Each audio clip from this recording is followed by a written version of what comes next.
एक रात की बात है। एक छोटे से गांव में एक पुराने हवेली में एक गांव वाले ने रुकने के लिए दावत दी थी।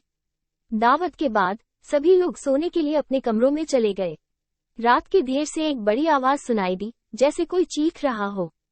सभी लोग डर के मारे उठ गए और देखने चले गए कि आवाज कहां से आ रही है। वो आवाज हवेली के पुराने भूतिया कमरे से आ रही थी। जब सभी लोग वहां पहुंचे तो उन्होंने देखा कि एक भूतिया आत्मा उन्हें देख रहा था और चीख रहा था।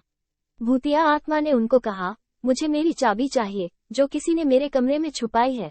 लोगों ने उसकी चाबी ढूंढने की कोशिश की, लेकिन कहीं भी चाबी नहीं मिली। अचानक एक वृद्ध औरत ने एक पुराना बॉक्स खोला और उसमें चाबी मिली।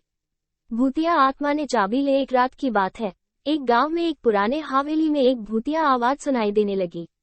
लोग कहते थे कि उस हवेली में एक पुराना भूत रहता है जो रात को अपनी आवाज से डरावनी कहानियां सुनाता है।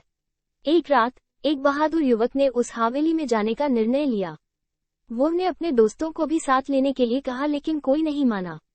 वो अकेले हवेली में पहुंचा और वहां एक भूतिया आवाज सुनाई दी। भूत ने कहा, तुम कौन हो और मुझे क्यों चाहते हो? युवक ने धैर्य से उत्तर दिया, मैं एक योद्धा हूं और मैं तुम्हारी कहानी सुनने आया हूं। भूत ने अपनी डरावनी कहानी सुनाई और युवक ने उसे धैर्यपूर्वक सुना।